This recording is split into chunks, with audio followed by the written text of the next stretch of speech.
Hello, and welcome back to Coin Lady channel. Here's a headline from the crypto basic expert explaining how Ripple is working to sustain the price of XRP. Even with all this legal clarity over what to do with XRP, Ripple can't even sell all the XRP that they get out of escrow because nobody wants it, as you'll see. This is the kind of argument being made by one man. There's also the concept of what does it imply if Ripples are helping to prop up the value of XRP? What does it mean if there is evidence that a certain individual or group is deliberately manipulating the XRP market through the choices they make in their XRP selling strategy? This holds true even if their goal is to have a negligible effect on the XRP price. These topics, then, are what are being debated. In my opinion, they make for lively discussions. I suppose one of the guys just really dislikes XRP, but I enjoy these debates because it shows that people can discuss controversial topics in an adult manner and still maintain civility. That's why he can just ignore it if he wants to. There is, nevertheless, the possibility that it has tarnished someone's reputation. Before we go any further, I should state that I am not supported monetarily in any way. I'm not giving out money management tips. Nothing I say should be used as a basis for making any financial decisions. I'm merely a hobbyist who likes to share his knowledge on crypto-related issues through YouTube videos. But only as a pastime and for recreation. XRP was worth roughly 48 cents when I checked this morning, although I didn't do so just before filming this video. As a result, the price of XRP is currently decreasing to a level roughly equivalent to where it was before I had legal certainty. We start to wonder, what gives? And I've already shared my thoughts on that. Without legal clarity, I believe the current XRP price would be significantly lower. As a result of the ensuing legal clarification, XRP's value may be slightly greater than it was before. However, Bitcoin prices are falling while XRP prices are rising very modestly. As is well known, XRP is a close second to Bitcoin, so take that as a hint. When fewer people are paying attention to crypto, even good news is only seen by the ones who are already paying attention, and this is especially true in times like now. This is definitely not the late 2017 situation. When the price of Bitcoin is doing so well compared to all the other cryptos, of course it will be a topic of conversation over the Thanksgiving table. The 2017 holiday season was no different. The same kind of discussions are occurring. In fact, 2021 will see an entirely new market cycle on a global scale. In contrast, that was not the climate in which XRP's legal status was established. There is no way the global price of XRP can recover from the harm done over the past 3 years. In fact, the problem is fixable, and adoption rates might rise to where they otherwise should be. But you can't solve it, especially because developer activity has increased along with the price motion. But if you're referring to price action, there's not much you can do when almost no one is paying attention to cryptocurrency. If you're positioning yourself for, say, inevitable moves to the upside for the asset class as a whole, then now is the time to pay attention to cryptocurrency. But again, I get that things get tense around here for some individuals. The recent drop in the price of XRP below the 50-cent threshold has sparked disputes about the best way to handle escrow transactions on the Ripple network. As a result, XRP has basically given up the gains it made after a major verdict in the court battle between Ripple and US regulators. And right now, XRP is the market's only permanent asset. The crypto community is divided about whether or not XRP is appealing, based on how well Ripple releases XRP from its monthly escrow. In a recent tweet, X-user Alter Diego voiced worry that, despite gaining regulatory certainty, Ripple is still unable to sell a sizable chunk of its monthly XRP escrow allocation. That's when I give a good amount of resistance. This is the origin of such gibberish, though it may seem absurd now. There is a post from XRP community member and attorney Bill Morgan stating that, at the time he posted this, XRP was still worth more than 50 cents. The advantages from the recent Tor decision on the SEC's request for an intern have been almost entirely wiped out, he wrote. After losing nearly all of its benefits from a summary judgment verdict in July, Lockheed Tory has decided to appeal. He is, therefore, an XRP supporter. He's merely pointing out something that everyone can see for themselves. In my opinion, it is not a major issue. Personally, I don't find it to be all that negative. Either this asset type will appreciate significantly in value over time, or it will not. Yes, in my opinion. And the Flare Community X account chimed in with a response and some insight that, in my opinion, is right on the money. If you're feeling upset because the price of XRP or your crypto in general has dropped from where it was, even very recently, don't worry. Just think about it. It's true what the Flare community said. However, I posed the question to the community, after Judge Torres' ruling, is XRP a more appealing investment than it was before? That is a question with no answer. In a word, yes. Wherever the market goes, so will the price. The value of XRP, however, is increasing daily as developers create ever more impressive applications and services. Even if the value drops, the asset is still valuable. In my view, it merely expands possibilities. Right? Therefore, I wholeheartedly agree with that assessment. With the price of XRP remaining around where it was before XRP received regulatory clarity, how much of a gamble did you have to make back then? Is it more or less unsafe now than it was before? Now? While I agree that there is uncertainty and potential for loss wherever money is invested, my argument is that the risks involved in owning XRP and other cryptocurrencies outweigh the benefits. However, I think holding XRP now is much less dangerous than it was before that conclusion was reached. At the same cost, it's a no-brainer to make the switch. And you can observe the typical, institutional whale behavior. In a previous video I uploaded today, I touched on this topic. So, I'm going to strike out in that direction. It's a fact though. Indeed, this is the case. Now you have legal clarity, but it comes at almost the same price as it did with legal uncertainty, thanks to Attorney Morgan's response to the Flare community. The members of the Flare community then reacted to Morgan's legal representation by saying, the present-day XRP is a considerably more valuable asset. Price swings in the short term are unimportant since before the decision, Bitcoin's assets value will soon be determined solely by their intrinsic worth when the crypto market reaches maturity and breaks out of sync. That's a home run, to say the least. I have been advocating for that. Now that I've dove into the world of cryptography, I have no idea how long it will take. And it's possible that we've reached the stage where it's actually true.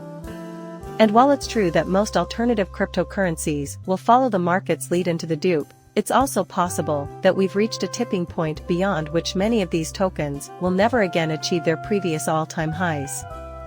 However, they are not yet heading to zero, which suggests to me that we are still in the early stages of development with respect to this asset class. There is no other market where there are over 20,000 unique cryptic creatures when nearly none of them provide any practical purpose. Not on your watch. That is outrageous, especially considering they aren't being evaluated on their own merits. In a word, yes. The underlying technology and developer interest in XRP are both higher now than they were a year ago, and there is greater legal certainty surrounding the cryptocurrency. This decline has nothing to do with XRP itself, thus it comes as a complete surprise. Just the way things are. However, I don't expect it to be the case in more established markets. You may talk about global macro turmoil all you want, but that doesn't necessarily translate into a chaotic stock market. We see a general downturn in the stock market. This, however, is irrelevant. You can give examples of that kind. It's true, I won't dispute it.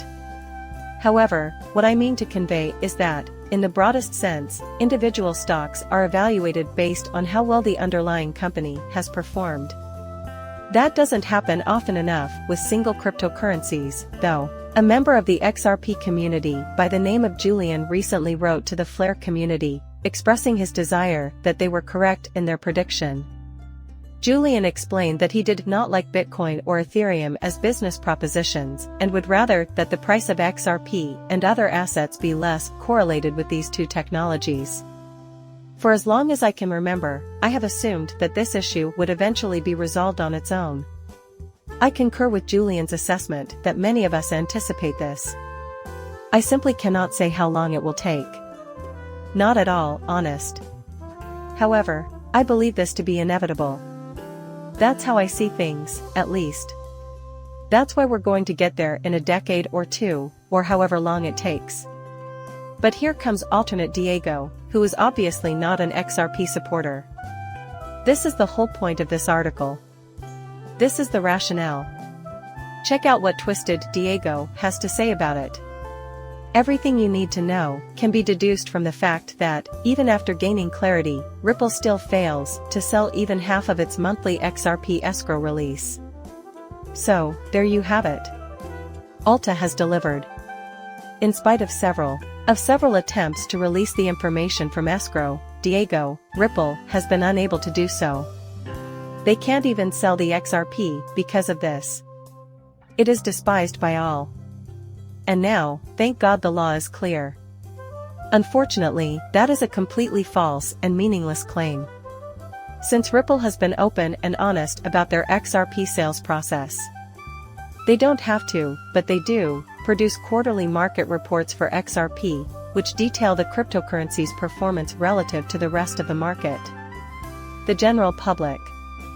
Actually, there is some variation. However, in terms of worldwide volume, it is typically around 4% of overall volume from quarter to quarter. In an effort to boost sales, they could dump on the entire market every month if they just kept selling XRP like hotcakes, which they obviously could. Furthermore, they possess some XRP that is not currently in escrow. All of it is just dumped. That could have an effect on cost, but they're acting in that way on purpose. That's not how it works at all. Not that they weren't trying to sell it. If they did, though, supply and demand would dictate the price. That's just how owning anything works. If there's a flood of stuff onto the market, prices may drop. Then you won't be able to sell it for what it's worth at the current XRP market price. That settles the matter. It's not that there aren't potential customers out there for it. If a lot of it were to enter the market, it would just drive down the price. Do I need to go into detail about supply and demand with Diego? As it turns out, the solution is yes. The evidence suggests that this is the case. Bill Morgan, a lawyer, however, republished that. Bill Morgan, an attorney, shared his thoughts on the matter below. And I figured this was the right way to reply. According to him, the SEC complaint against Ripple is evidence that Ripple is taking steps to support the XRP price since Ripple is choosing not to sell the majority of the XRP released from escrow each month. Excellent, you've once again struck the mark. In addition, some information has leaked out of internal Ripple's communications about this. And if you don't do that, it indicates that they're doing their best to promote the XRP ecosystem as a whole, which is what you'd anticipate. The most ephemeral things always seem to go wrong. Duh. 8s from the XRP community are presented here. ZN, who wrote, without a smiley face emoji, sounds like a security risk. It's clear he's making a joke. He doesn't see it as a safe investment. This, notwithstanding attorney Bill Morgan's misunderstanding, certainly has the ring of a security. The implication is that Bill Morgan, an attorney in Iraq, wrote you that the SEC is not appealing a lower court's ruling that XRP is not a security. Although the oil industry can affect the price of a barrel of oil by raising or decreasing output, oil is not a security. And thus, guys, it doesn't matter if you didn't instantly understand it a joke. That's why I underlined it. You can't argue with that last argument. If you own an asset but are prohibited from influencing its worldwide price, then what exactly is the condition of affairs? Simply put, if you give it some thought, if that were the case, it's not, thank goodness, then you could technically own some XRP, but you couldn't sell it or acquire any more until the price stabilized. You know, if you have it, you've got it. However, we all know that isn't the case. Whether we're discussing XRP, Bitcoin, oil, or something else entirely, it exists inside a larger global ecosystem. As a result, Attorney Morgan correctly notes that oil producers can affect the price of oil per barrel by increasing or decreasing output. That's a really good parallel, so there you go.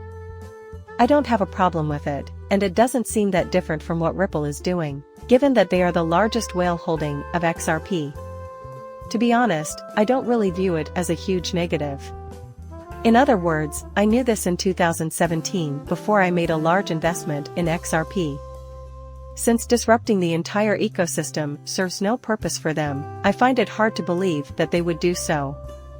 And if I'm wrong about XRP, then I'll just have to swallow a hefty loss. In 2017, I was considering this very thing. They're not, of course. Obviously, that's not their intention at this location. The ideas are really close. However, Diego's reconstructed reply to Bill Morgan. He also stated that there is not enough interest in XRP. Here's the deal, though. To me, it's clear that his antipathy toward XRP motivates his writing. That's the point he wants to drive home, and he wants it to have. He wants it to look like people don't want XRP because of some fundamental problem with the currency. That would lend credence to his viewpoint, philosophy, theory, etc. In that case, Diego should be declared the victor since XRP is at stake. Presumably, that's what's running through his head right now. In any case, he has strong anti-X and anti-XRP sentiments. That's exactly what he said, too. But I've been saying for a while, if people are wondering why XRP prices are down, let's not overcomplicate this. You've probably heard me say this XRP price is not higher, because there is not greater demand. Actually, that's the case. So the guy is here, but as I pointed out, that's not the whole story. Since the whole asset class follows Bitcoin's lead, it's important to understand what factors have the most impact on the XRP price. The value of XRP is primarily determined by the value of Bitcoin. Therefore, if XRP is falling, Bitcoin is also likely to fall, and if Bitcoin is rising, XRP is likely to rise not quite at the same second-minute day, but shortly thereafter. We're confident that, with enough time and distance, you'll observe that huge association. He concludes that XRP demand is insufficient. However, that fails to give a whole picture. The current lack of cryptocurrency demand isn't exclusive to XRP. When an entire asset class swings in lockstep with the market, it seems dishonest to make an argument that singles out just one of the more than 20,000 cryptocurrencies in circulation. Attorney Morgan was not going to let him off the hook now. The reasoning is ridiculous. Since the market is generally following Bitcoin's exact movements, he concluded that there must not be sufficient demand for crypto generally, including Bitcoin. It is precisely that. To be clear, I don't object to what Ripple is doing, at least not in terms of the possible effect of their buying and selling on the price of XRP. What they're doing is fine with me. What's more, even if Ripple fails, the founders have more money than God. What I don't care about is whether or not they accumulate more wealth than God, so if they accumulate $11 billion, that's fine with me. I could care less if they or anyone else is wealthy so long as I don't get mine. I just want to improve my situation from where I am now. That sums it up nicely. No, I'm not going to waste time contrasting myself with everyone else. When I finally reach my goal, I'm going to be very happy. And I believe XRP might play a significant role in that, at least in my own life. I know that everyone's experience with XRP is similar at this point. And perhaps more generally, cryptography. On the other hand, it makes zero difference to me. The benefits from that ripple effect are felt for quite some time. They own that as an asset. Since the very beginning, everything has been completely open. There is a price in the global market for XRP, and I don't care, and it's not Ripple's fault. Nothing to blame on them. From the very beginning, it has been thoroughly documented. How much XRP has rippled over the past decade? They grabbed 80% of the supply right out of the gate, which is interesting to observe and evaluate based on your feelings about the coin at the time, around $0. There's not much happening there anyway, as it was worth $0. Without a shadow of a doubt. It had no value whatsoever. It's just a bunch of code from a computer. It's not Ripple's fault that the rest of the world set the value, which was very favorable to the company. Ripples are not to blame. That was done by market gamblers. Isn't that healthy for us as a group as well? Isn't it the presence of everything? When all is said and done, what if Ripple accumulates a total of $110 billion? Because it is a genuine integer. What the heck do I care if I receive if that turns out to be the case? I'm just saying, sound off in the comments. But those are my broad ideas on the matter. No, I don't give out financial advice. Nothing I say should be used as a basis for a purchase or sale. Please like and subscribe my channel. See you later, bye.